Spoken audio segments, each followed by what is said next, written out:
Oke, selamat malam. Berjumpa kembali dengan Mas Bro Tegal. Semangat, semangat, semangat ya. Sebentar lagi akhir tahun, mudah-mudahan cuan paling lambat di kuartal 1 tahun 2026 nggak jauh-jauh amat. Yang mana banyak katalis yang mendukung untuk ke situ. Untuk bull kembali dengan berbagai macam info yang menarik. Ternyata isunya kenceng banget. Fed akan pangkas suku bunga karena Trump akan ganti Powell secepatnya supaya dopis untuk mengangkat market, mudah-mudahan bisa pump kembali dengan pemangkasan suku bunga serta banyaknya ETF yang di ACC, ada Doge, ada Chainlink, XRP, macam-macam. Itu akan membawa investor baru di dalam dunia altcoin supaya keuangan nggak tertuju semua ke BTC. Dan sekarang sudah terbukti BTCD-nya mulai longsor ke bawah. Saya yakin akhir tahun nanti akan dipam. Kalian tetap dior, riset sendiri. Mas Bro tidak bertanggung jawab atas kerugian kalian. Karena dalam dunia kripto berisiko tinggi. Semua tanggung jawab penumpang, risiko ditanggung jawab masing-masing ya. Kripto itu untuk orang-orang yang bermental baja, orang-orang yang kuat, mau belajar dengan kesabaran, titik masuk, titik jual, posisi bear, posisi bull harus tahu ya, bukan orang-orang lemah di sini. Kalau orang-orang lemah mending ngangon bebek, ngarit, ngangon wedus, jangan ngangon rada.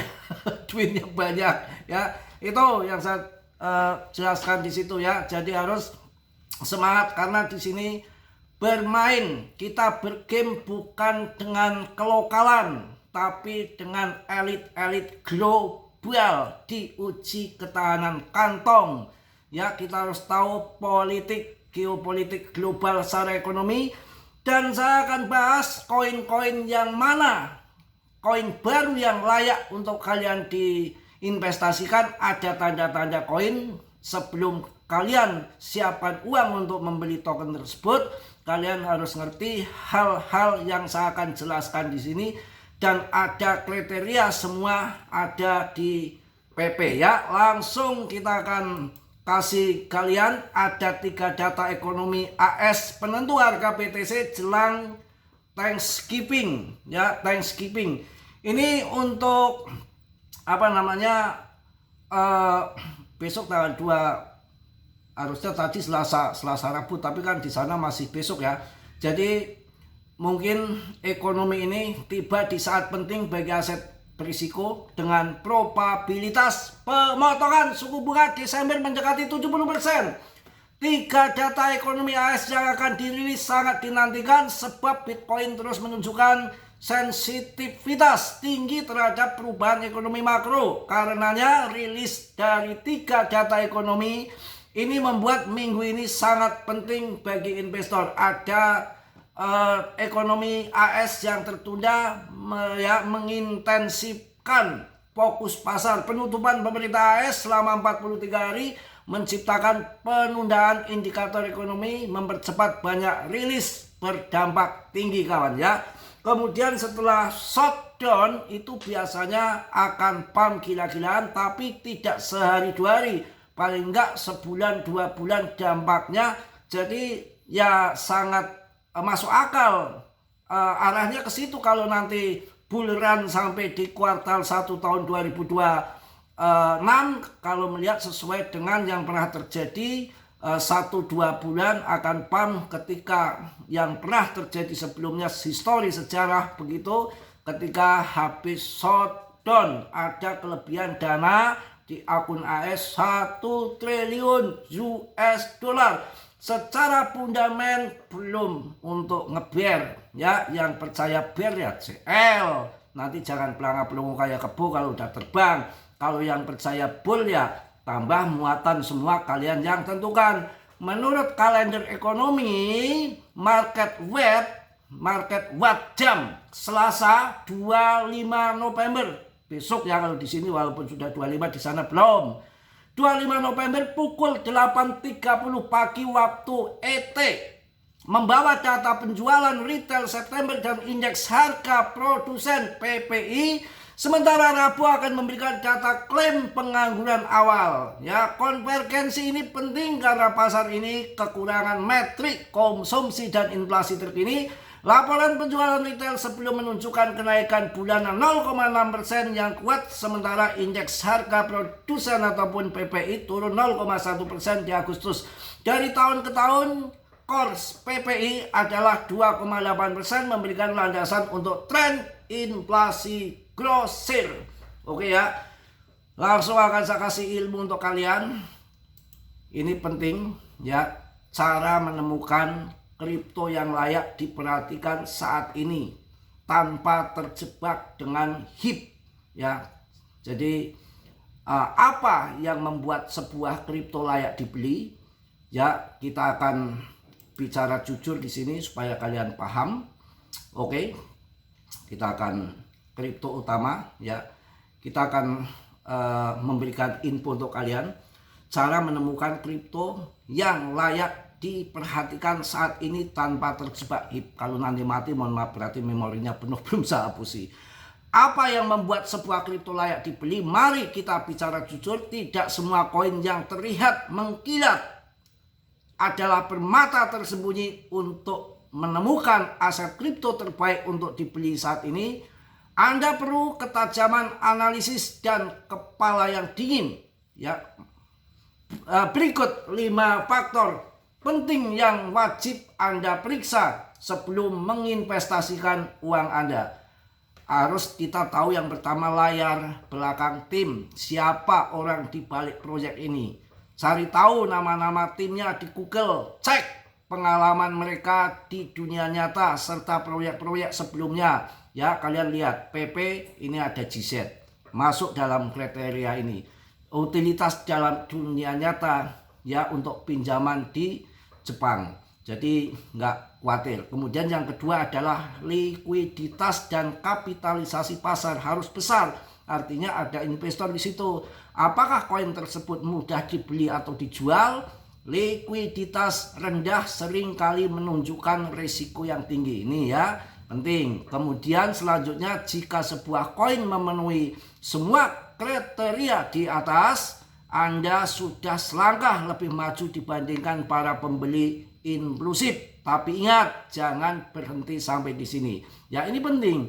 Komunitas yang kuat, dukungan dari pengikut setia bisa membantu mendorong pemulihan. Komunitas yang aktif biasanya tetap bertahan meski harga turun, akan berjangka panjang. Kriteria di sini semua dipenuhi sama PP ya. Kondisi kini kita harus sabar, dan ada kripto utama yang paling menarik untuk dipantau minggu ini kawan ya, 24 sampai 29 November. Minggu ini diperkirakan akan menjadi salah satu periode paling aktif bagi pasar kripto dengan berbagai peristiwa besar yang terjadi secara bersamaan. Mulai dari ekspektasi ETF, peluncuran mainnet, pembukaan kunci token, hingga pembaruan penting dari berbagai proyek, banyak koin kemungkinan akan mengalami volatilitas yang tinggi ya. ETF Chainlink diperkirakan segera diluncurkan. Jelas ya, peluncuran mainnet mendatang. Avail sedang bersiap meluncurkan Avail Nessus mainnet yang dirancang untuk menghubungkan berbagai blockchain tanpa menggunakan jembatan bridge tradisional. Tujuannya adalah untuk membuat aktivitas lintas chain lebih aman dan efisien. Ya, jelas. Kemudian Monad ataupun Mon juga akan meluncurkan mainnetnya besok. Peluncuran ini sangat dinantikan karena arsitektur layer satunya yang cepat dan berfokus pada performa. Banyak kemajuan altcoin mendatang, banyaknya ETF di ACC. Ini sangat mantap ya, biar nggak cenderung investor lari ke BTC semua ya. Jelas. Sekarang kita akan bahas untuk PP, koin kesayangan kita semua ya. Lanjut. Sinyal pembalikan teknikal untuk PP sangat bullish. PP membentuk pola polling web pada grafik harian, sebuah pola pembalikan bullish yang biasanya mengakhiri tren penurunan yang berkepanjangan. Token ini memantul dari harga 0,0041 ke 0,04445 menguji batas atas pola web tersebut. Arti dari semua ini, polling web sering kali mendahului rally dengan kenaikan sebesar. Tinggi pola tersebut breakout yang terkonfirmasi di atas 0,0047, level Fibonacci 23,6% bisa menargetkan 0,0053, RSI 35,45 keluar dari wilayah oversold, menandakan perubahan momentum yang mungkin akan lanjut naik ke atas ya. Itu yang perlu kita ketahui. Kita akan cek di sini ya, banyak info yang sudah saya berikan untuk kalian semua. PP masih di ranking 45, nggak kemana-mana. Ada bos GZ ya, komunitasnya kuat. Di balik belakang layar ada orang-orang besar dan orang-orang eseng pada listing semua ya. Kita harus sabar ya, kita sabar. Kita juga ada info untuk kalian lagi untuk PP. PP pemulihan Panto siap kembali tahun 2025 ini sedang dipersiapkan untuk akhir tahun untuk PP. PP baru saja mengalami guncangan pasar yang berat, bukan hanya PP, semua terguncang. Tetapi itulah tepatnya di mana pembalikan meme coin terbesar ini seringkali dimulai dengan likuiditas siap berputar kembali ke aset PP. PP sedang mengatur diri untuk potensi gerakan balik yang sangat besar. Kawan, tenang ya. Nanti mudah-mudahan meskipun mengalami penurunan, bahwa menyoroti PP beraksi cepat ketika sentimen pasar berubah. Perebutan kembali resisten kunci berikutnya dapat memicu gelombang momentum baru, terutama jika kekuatan kripto yang lebih luas kembali pada tahun 2025. Situs meme coin semuanya tentang perhatian. Semua pada lari ke PP yang masih bersinyal saat ini. PP memiliki salah satu komunitas terkuat dalam permainan, dan setelah penurunan mendalam, zona akumulasi cerdas mungkin sudah mulai terbentuk ya, mungkin udah panjang lebar ya, kayak punya kuda. Tetap semangat, tetap yakin, rezeki agak kemana ya. Membuat meme coin dengan komunitas yang besar seperti ini bukan kebenaran setan, ini terseleksi oleh alam yang mana mampu menggeser koin ribuan. Meme coin semua jadi tembelek lah, gitulah kasarannya orang Tegal ya, yang jadi kek. Tinggal PP aja yang kelihatan bersinar. Komunitas terkuat, pemegangnya terbanyak, meningkat 1000 holder hari ini, karena kemarin 494.000, hari ini sudah 495.000. Gini-gini holdernya meningkat dengan volumenya naik 15,77%. Sekitar 6,15 triliun. Wah, mantap. Mungkin itu aja yang saya sampaikan di malam hari ini. Tetap semangat, tetap yakin, rezeki gak akan kemana. PP terdahsyat, terhebat untuk kalian semua. Tunggu data CPI core berapa. Kalau di Tegal ker ayam gitu ya. Pokoknya kita tunggu dengan pemangkasan suku bunga yang 70%, akan dipangkas kemungkinan ya, dengan banyak hal yang akan terjadi ke depan, dari Freeport, dari pemangkasan suku bunga, stimulus, dari habis shutdown kelebihan akun dana sampai 1 triliun dolar. Semua buat apa nanti kalau nggak buat ngepump market ya. Yang positif kalian ambil, yang buruk kalian tenang. Kiranya sudilah yang belum subscribe untuk mensubscribe, yang sudah Mas Bro ucapkan banyak-banyak terima kasih. Salam dari Tegal Mas Bro. Wassalamualaikum warahmatullahi wabarakatuh. PP, Ciao.